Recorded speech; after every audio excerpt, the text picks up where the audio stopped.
생존 우선순위 서바이벌 프라이어리티 2026년 8월 24일자 진행하겠습니다. 오늘의 편집 내용입니다. 현대차 노조 24일 파업 유보, 임협 교섭 재개 예정.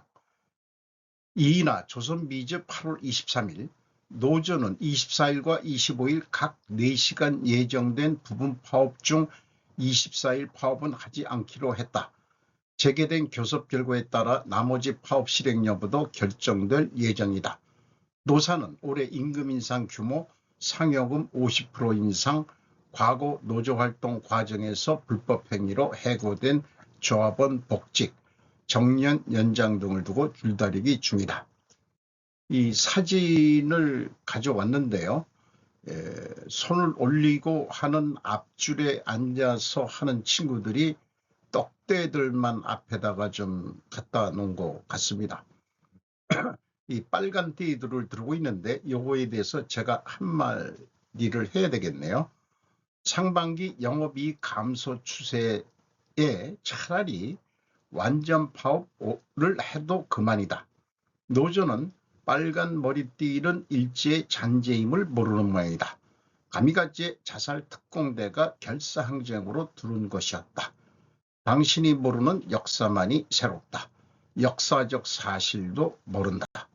적당히 해라. 회사는 생산을 감소하고 싶은데 못 모르고 부분 파업하는 현대차 노조라고 제목을 붙여봤습니다. 자, 이게 어떤 경우냐? 현대차 생산 감소는 실질적으로는 영업이익 증가가 될 수 있다. 다만 매출액 한계의 경우라는 극단적인 가정에서 생각해 볼 수 있는 것입니다. 연말까지 매출액이 76조 6천억을 못 넘어간다는 게 확실시 된다고 한다면은 굳이 생산을 많이 할 필요가 없다. 5%를 감소시킨다면은 생산 재료비가 줄겠죠. 가공비는 제가 안 주는 거로 했습니다. 인건비나 잔업수당 이런 것도 생산을 안 하는 만큼 안 주겠지만은 그냥 돈을 그냥 그대로 준다고 그렇게 이거는 넉넉히 생각을 한 겁니다. 그래서 이 경우에 그 매출원가가 59조 6천억이 되고 그 다음에 생산 증가할 경우에 생산 재료비가 증가하겠죠. 그 다음에 가공비도 증가하겠죠. 그래서 매출원가가 64조 9,686억으로 크게 올라가 버립니다. 그렇게 되면은 매출액이 불변이기 때문에 매출원가를 생산 감소시켰을 때는 5조 5,361억 원의 이익이 나는데 생산을 증가했을 때는 1,742억 원뿐이 안 나오는 거로 그렇게 산출이 됩니다.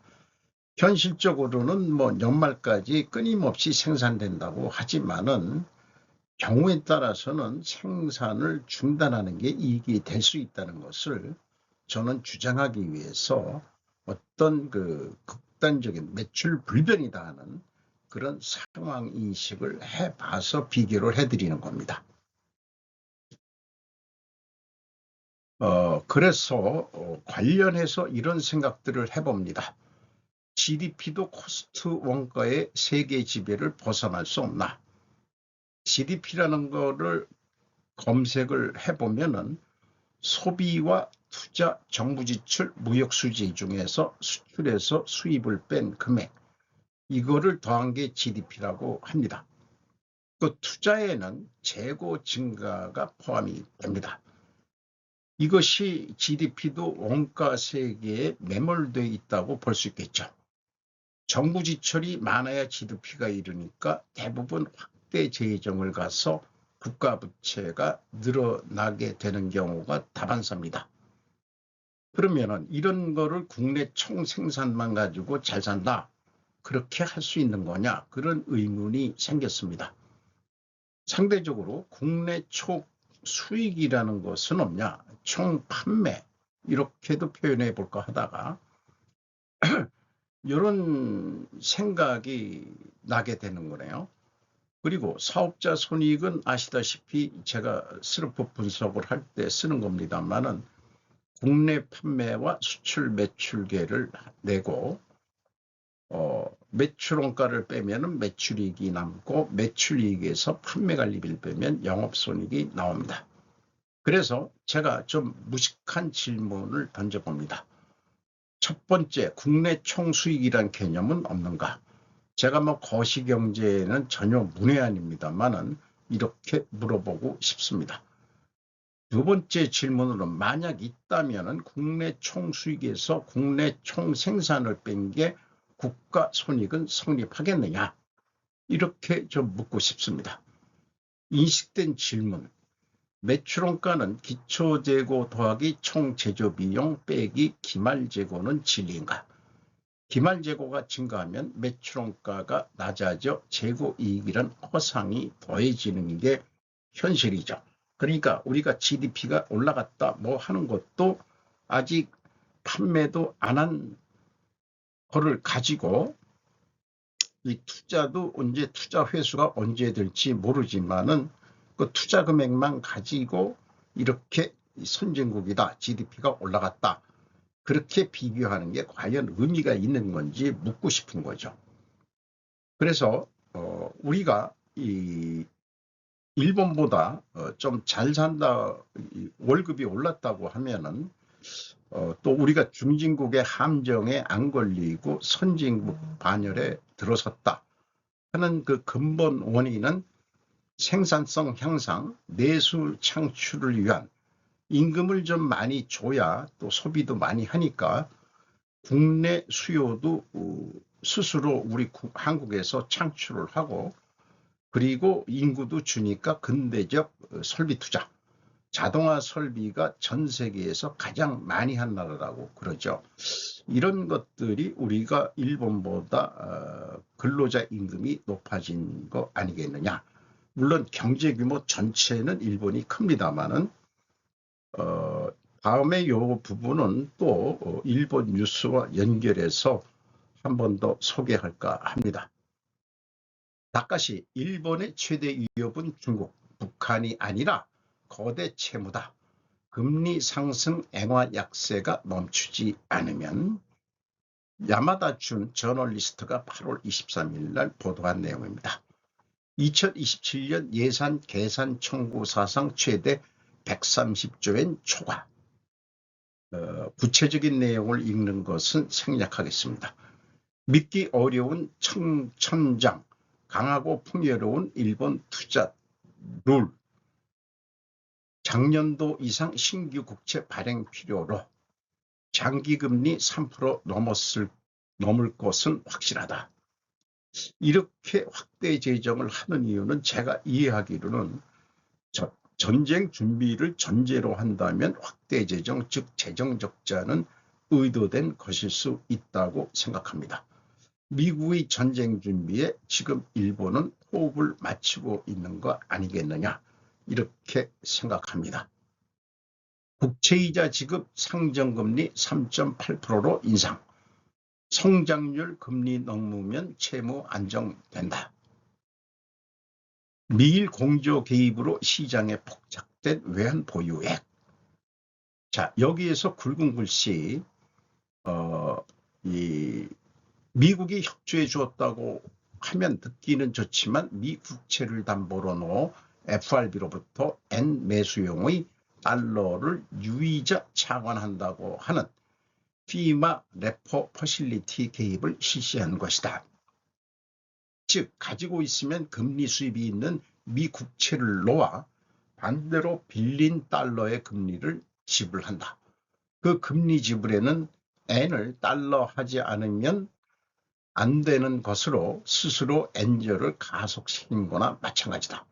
게다가 피마 레포 패실리티를 사용하지 않을 수 없다는 것은 일본은 보유하고 있는 미국채를 팔 수 없다는 것이다. 이번 개입은 그것을 시장에 알리고 말았다. 사상 최대 방위 예산도 엔저 인플레이션으로 줄어. 자, 이 일본이 미국 국채를 꽤 많이 가지고 있는데 옛날에 그 무역 흑자 이런 등으로 해서 이 달러가 넘쳐나니까 미국 국채를 많이 샀는데 그거를 이제 국채를 팔겠다, 달러를 달라 하면은 안 된다. 이게 왜 이럴까요? 미국이 강자이기 때문에 그건 안 돼. 그건 안 돼. 이자만 줄게. 이렇게 했던 거로 알고 있습니다. 엔화로 방위 예산 늘려도 안전보장 못 받아. 일본의 진짜 위협은 중국이나 북한이 아니라 금리 상승과 엔화 약세, 즉 쌓아올린 거대 채무가 아닐까라는 견해를 얘기하고 있습니다. 적국 재정 간판 내리고 정책 전환을 균형 재정을 해야 되지 않느냐는 논조를 풀어가고 있습니다. 그래서 그렇게 됐을 때 책임 있는 적국 재정이라는 간판을 내리고 과감한 방침 전환을 한다. 그러면 다카이치 총리는 일본 국민을 구한 명재상이 될 수 있을 것이다. 글쎄 없습니다. 마지막에 시장은 항상 옳다라는 말로 본인의 주장을 마무리하고 있습니다. 삼성 디스플레이 지분 매각한 삼성 SDI 실탄 4조 5천억 어디에 있을까?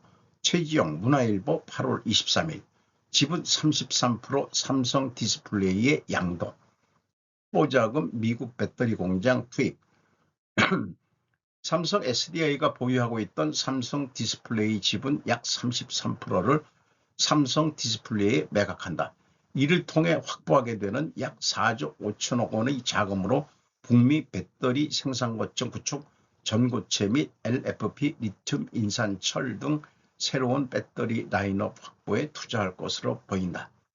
삼성 SDI는 구체적인 자금 활용 계획에 대해 밝히진 않았다. 다만 미국 인디애나주 뉴칼라일에 건설하고 있는 배터리 공장, 시너지 셀즈의 시설 투자 등에 투입할 것으로 보인다. 시너지 셀즈는 삼성 SDI와 미국 완성차 업체 제너럴 모터스가 2024년 총 35억 달러, 약 4조 9,500억 원을 투자해 세운 북미 핵심 생산기지다. 연산 생산 능력 27기가와트 시 규모로 매년 전기차 약 45만 대의 배터리를 공급할 수 있는 규모다. 삼성 SDI는 지난 11일 GM과의 합작 투자 계약을 종료하고 GM 보유 지분 49.99%를 전량 인수해 시너지 셀즈를 북미 첫 단독 법인으로 전환했다. 제가 이미 삼성 SDI를 분석해서 별도 방송을 했습니다만은 여기에 그 캐펙스 투자가 5,800억이 있고요. 상반기 중에 투하자본 대비 종속기업 및 관계기업 비율이 61.2%입니다. 63.5%였는데 요게 좀 줄어들고 있죠. 그럼에도 불구하고 50%가 넘으면은 삼성 SDI 자체가 준 지주회사 성격으로 돼버리죠. 그렇게 돼서 이거를 삼성 디스플레이 그 지분율을 줄인 것으로 이렇게 이해가 됩니다. 납입자본 성장률 변동이 없었고 이익잉여금률 99.5%로 떨어졌습니다. 북미대와 시동의 트랙박 밀려나는 페이스메이커 외교. CBS 노컷뉴스 오수정 기자 8월 23일 북한 한미 갈라치기 노고라 한국 중재자역 봉쇄가 목적. 미국 일방적 연합훈련 축소에 사전 통보도 받지 못해. 고위당국자 코리아 패싱 우려는 스스로 저평가하는 것. 북미 정상 사이 직거래를 통한 대화 분위기가 빠르게 무르익으며 우리 정부가 자임한 페이스메이커 역할론이 흔들리고 있다. 비핵화라는 기존의 협상 목표마저 불투명해지면서 한국이 협상 과정에서 배제되는 코리아 패싱에 대한 우려도 커지고 있다. 김여정 북한 노동당 총무부장은 20일 밤 조선중앙통신을 통해 발표한 담화에서 전쟁 놀이를 못하게 된 서울의 가공한 처지, 지휘권을 상전에 맡긴 허수아비 군대의 숙명 등의 표현을 동원해 이재명 정부를 강하게 비난했다. 중간선거를 앞두고 외교적 성과가 필요한 트럼프 대통령과 핵미사일 능력을 고도화하고 러시아와의 밀착을 통해 대외적 선택지를 넓힐 김정은 위원장의 이해관계가 맞물리고 있다. 여기에 두 정상 모두 직접 담판을 선호하는 톱다운 방식의 협상 스타일을 갖고 있어 한국이 개입할 공간은 상대적으로 좁아질 수 있다는 얘기입니다. 부동산 대기업 에버그랜드의 판결이 중국 경제에 미치는 영향, 피터 캐더럴 AFP에서 8월 20일자를 가져왔습니다. 부동산 에버그랜드가 망했다는 얘기는 여러 번 뉴스가 나왔는데요. 지금 굵은 글씨만 읽어보겠습니다. 에버그란데는 왜 무너졌나요? 부동산 부분에서 과도한 차입을 제한하려는 중국의 새로운 규제로 인해 지불 능력이 복잡해지면서 운이 반전이 됐다. 그리고 주가도 급락하고 현금 흐름이 고갈되면서 에버그랜드의 2021년 채무 불이행과 홍콩 법원의 2024년 청산 명령이 나왔었다. 그리고 상장 폐지됐고요. 공적 예금을 불법적으로 흡수하고 자금을 사기하며 불법적으로 대출을 발행하고 그리고 자금을 불법적으로 사용했다는 혐의를 받고 있다. 중국 경제에 미치는 영향은 무엇입니까? 안 좋아진다는 얘기겠죠. 가계 가처분 소득 정체와 인구 감소 등 주택 부분의 수요 부족에는 많은 이유가 있다고 말합니다. 7월 신규 주택 가격이 전월보다 더 빠른 속도로 하락했습니다. 리더들은 어떻게 반응하고 있나요? 중앙정부가 정책 방침을 바꾸지 않았고 그리고 부동산 부분을 구제하지 않을 것이라는 결정적인 신호다. 이렇게 표현하고 있습니다. 그리고 기업들에게 부채를 의식해야 한다는 신호다. 이렇게 되는데 당연히 의식해야죠. 기상 추적기 일본과 한국을 강타한 극심한 비. 모건 토머스 가디언 국내 거제 이 남쪽에 폭우 피해가 있었습니다만은 안 다루었습니다만은 외국에서도 요거를 좀 뉴스화했네요. 한국과 일본은 지난 주말부터 이번 주까지 극심한 비를 맞았습니다. 8월 13일 도쿄 인근 치바시에서 단 1시간 만에 115mm의 기록적인 강우량이 내렸고 인근 사쿠라시에서는 1시간 만에 97mm의 강우량으로 자체 기록을 경신했습니다. 지방당국은 폭우에 대해 5단계 비상경보를 발령했으며 이는 5월에 시스템이 시행된 이후 처음으로 발령된 최고 경보 수준입니다. 일본은 북태평양의 따뜻하고 습한 공기와 차가운 공기가 만나는 조건 덕분에 폭우에 익숙하지 않습니다. 그러나 이 최근 사건은 특히 심각하며 일본 기상청은 이를 전례 없는 수준의 폭우라고 설명했습니다. 8월 17일 새벽에는 거제시에서는 124.5mm의 비가 내려 기록적인 비가 내렸습니다. 밤새 총 400mm 이상이 내렸습니다. 일본 지바현 가야의 침수된 지하차도에 고립된 차량만 봐주는데 국내에는 많이 휩쓸린 거 이런 것도 사진이 있었죠. 중동지구 아시아 뜬다. 전쟁에 뒤바뀐 항공 환승 화부. 김성희 조선비즈 8월 22일. 중동 환승객 수 전년비 41% 감소. 6월에서 9월 아시아 태평양만 항공 예약이 올라갔다. 아시아 공항들이 중동 대안으로, 중동 항공사들 가격 인하가 근데 변수다. 이 중동 사태로 인해 가지고 환승하는 그런 데가 아시아 쪽으로 지금 바뀌고 있다는 그런 얘기고요. 인천공항의 스마트 패스 출국장 이런 쪽에서 우리나라 인천공항 사진을 외국인들이 많이 여기 눈에 띄는 그런 거를 보여주고 있습니다. 이달 초 2026년 상반기 환승객 수가 전년 동기 대비 18% 증가했다고 인천국제공항은 밝혔습니다. 그럼에도 불구하고 가격이 워낙 저렴하다 보니 위험을 감수하고서라도 중동을 경유하는 항공편을 이용하고 싶은 유혹은 느낄 수 있다. IATA 역시 중동행 예약은 여전히 2025년 수준을 밑돌고 있지만 4월 이후 꾸준히 회복하고 있다며 다른 지역의 노선 변경, 리라우팅과 뛰어난 대응 능력은 항공 네트워크의 구조적인 변화라기보다는 일시적인 현상일 가능성이 크다고 밝혔다. 생존 본능 탑재하는 AI, 괴물이 될지는 인간의 목. 진영태 매일경제에서 8월 23일. 인공지능의 자기를 보존하려는 목표가 생겨날 수 있다. 진화 생물학의 세계적 고두인 리처드 도킨스 옥스퍼드대 명예고수의 진단이다. 인간은 AI가 스스로 생존하고 번식 재생할 수 있도록 설계하지 않겠지만 자기 보존 목표는 상상해 볼 수 있다는 설명이다. 인류와 생물의 진화 과정처럼 AI의 미래 방향에 대해 쉽게 단언해서는 안 된다는 취지다. 도킨스 교수는 다음 달 8일에서 10일 열리는 제27회 세계 지식 포럼 참석에 앞서 매일경제와의 인터뷰에서 이렇게 밝혔다.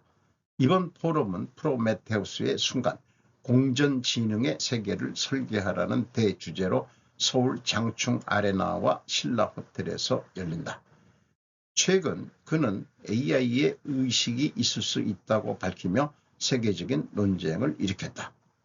대표적인 과학자 회의론자인 그는 한국 독자에게도 이 같은 신념을 강조했다.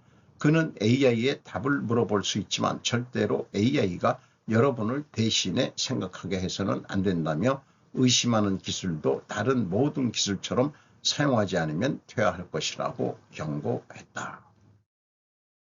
제가 개인적으로는 AI를 현재까지는 검색 엔진 확장판 정도로만 사용하고 있습니다. 뭔가 질문을 던지고 뭐를 답을 내놔라 뭐 했는데 뭐 제대로 좀 잘 안 되더라고요. 뭐 챗GPT 무료라서 그런 건지 물론 AI 데이터를 동원한 알고리즘 뭐 예를 들어서 그 미국이 현재 팔란티어의 AI 알고리즘을 전쟁에 지금 쓰고 있다는 게 얘기가 팽배합니다만은 별도로 그 AI한테 물론 프로그램을 따로 만들어야 된다고 생각을 합니다. 과기주 한판승 순간. 저도 왕년에 좀 운동을 해서 한판으로 넘기는 순간들 세 장면을 제가 캡처해서 기록에 좀 남겼습니다. 오늘도 좋은 하루 되시기 바랍니다. 굿다이.